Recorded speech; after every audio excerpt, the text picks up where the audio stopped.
Don't get us wrong, we welcome that. Pero pag sinabi nating barya yan, barya talaga yan. Those who say otherwise na hindi barya yan, I am challenging them. Natignan natin kung sinasabi nyo hindi barya yan. Subukan natin mabuhay sa 50 pesos. Subukan nyo mabuhay sa minimum wage. Tignan ko kung hindi kayo umaray. Malaking insulto to, Sir MJ and Sir Almar, na talagang barya yung binigay. Hinihingi na nga 200 piso. Just to give you a context, Sir MJ and Sir Almar. Alam niyo nung nasa bicameral conference committee meeting yan, matigas ang Senado, matigas ang Kongreso, mga manggagawa nang nag-a-adjust eh. Sabi namin, sige, we are willing to have 100 pesos than none at all. And then this, 50 pesos. Insulto po talaga yan.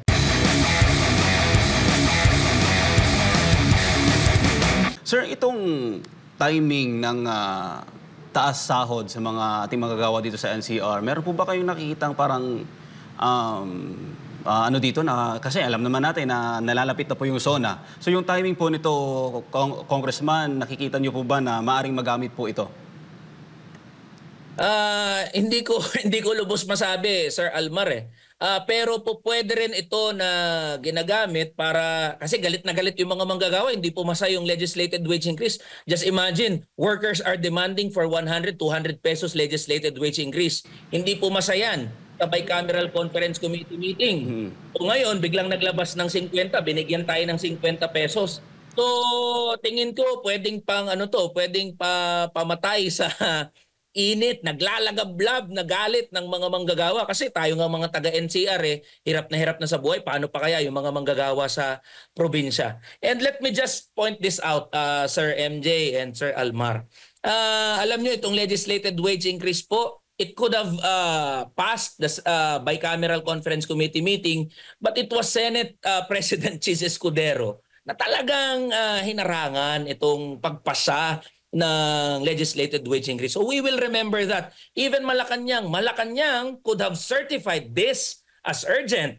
Pero hindi po nangyari. Hindi naging urgent itong bill for legislated wage increase. So pagdating sa mga usapin na ito, we are very vigilant about this na hindi rin siyempre magamit yung issue ng mga manggagawa at tunay na magkaroon ng reforma at magandang balita, positibong balita para sa ating mga manggagawa. We will welcome all measures and all support for our workers. Pero tatandaan din ng mga manggagawa kung sino talaga yung tumitindig para sa kanilang karapatan at sino yung ginagamit sila for convenience.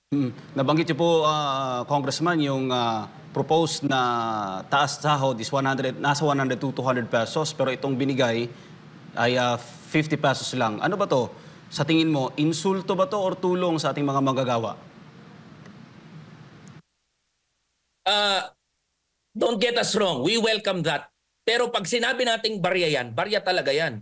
Those who say otherwise na hindi barya yan, I am challenging them. Natignan natin kung sinasabi nyo hindi barya yan. Subukan natin mabuhay sa 50 pesos. Subukan nyo mabuhay sa minimum wage. Tignan ko kung hindi kayo umaray. Malaking insulto to, Sir MJ and Sir Almar, na talagang barya yung binigay. Hinihingi na nga 200 piso. Just to give you a context, Sir MJ and Sir Almar. Alam nyo nung nasa bicameral conference committee meeting yan, matigas ang Senado, matigas ang Kongreso, mga manggagawa nang nag-a-adjust eh. Sabi namin, sige, we are willing to have 100 pesos than none at all. And then this, 50 pesos. Insulto po talaga yan, Sir MJ and Sir Almar.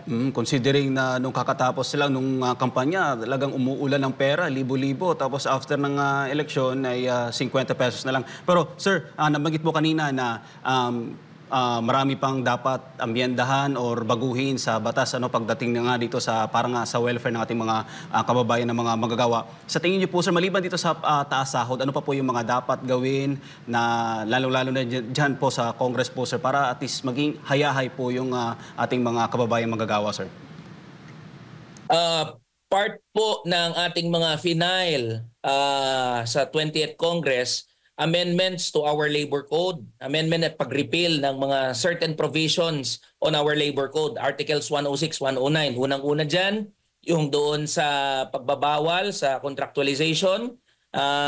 Actually, during the term of former President Duterte, isa rin yan sa kanyang campaign promise So we have to yet to fulfill that promise at trabaho rin po ng Kongreso yan. And we are part of that vision na talagang maipagbawal na yung ENDO o yung labor-only contracting.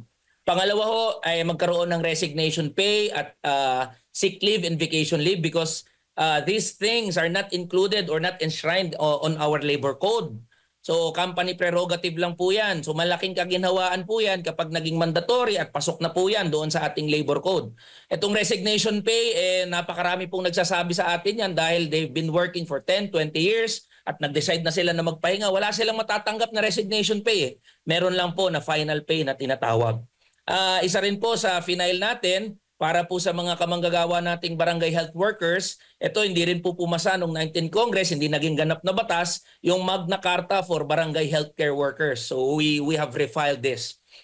Nagkaroon din po tayo ng final natin yung resolution directing the House Labor Committee on Labor conducting an inquiry in aid of legislation patungkol sa mga JO, Job Order and Contract of Service. Napakarami po, hindi lang po sa pribadong sektor.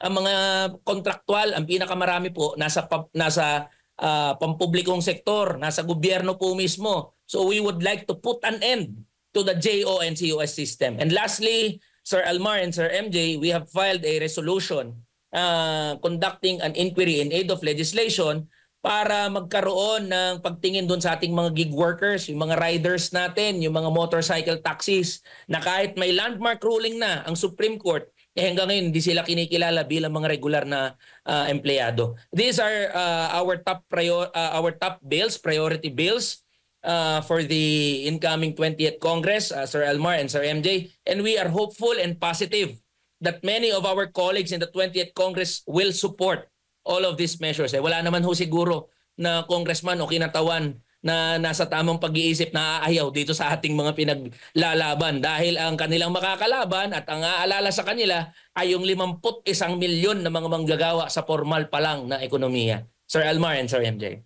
Sir, bago ko ibigay muli kay kapartner MJ, sir, meron po ba kayong mga na-monitor o mga natatanggap na report na may mga kumpanya na hindi pa rin kumbaga nabibigay ng mga benefits sa ating mga manggagawa, sir?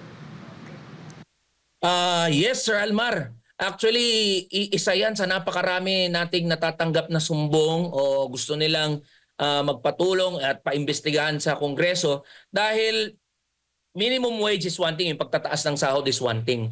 Yung pagtupad ng mga negosyo sa pagbibigay ng minimum wage is also another thing, Sir Almar and Sir MJ. Napakarami pong mga establishments ang hindi sumusunod sa basic labor standards. And who has the capacity to inspect all of this? Department of Labor and Employment.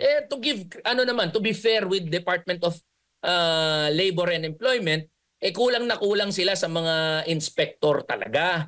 Pero that should be the rallying cry of our Secretary of Labor and Employment na talagang palakasin yung mga labor inspector para makita yung mga business establishments kung pinapatupad nila yung basic labor standards. So wag niya nang unahin yung pag-aabogado sa mga malalaking mga negosyante, sa mga oligarko. Unahin niya na tignan kung itong mga negosyo at mga malalaking negosyante sinusunod itong basic labor standards. Nandiyan na yung benepisyo, nandiyan na yung pagpapasahod ng tama, pagbibigay ng government mandated benefits. Ay, Diyos ko po, napakarami niyan, Sir Almar and Sir MJ. Opo, sir, dalawang tanong na lang pinapaabot po ng ating mga nanunood. Paano raw po ang mga panukalang batas kaugnay po sa upskilling, reskilling ng ating mga manggagawa na skilled pang-abroad? Meron ba po ba kayong mga plano para sa kanila? Tama, existing na po 'yan, especially sa sa TESDA, pero napaka-limited po kasi ng access diyan ng mga manggagawa. At actually prone po 'yan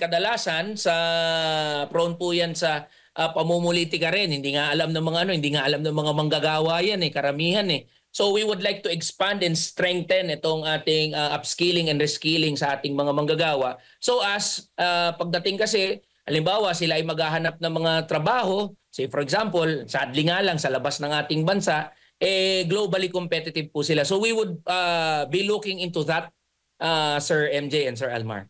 Sir, mensahe po ninyo sa ating mga kababayan. Ngayon pong isa po kayo sa mga magiging bagong kinatawan ng 20th Congress sa mababang kapulungan ng Kongreso.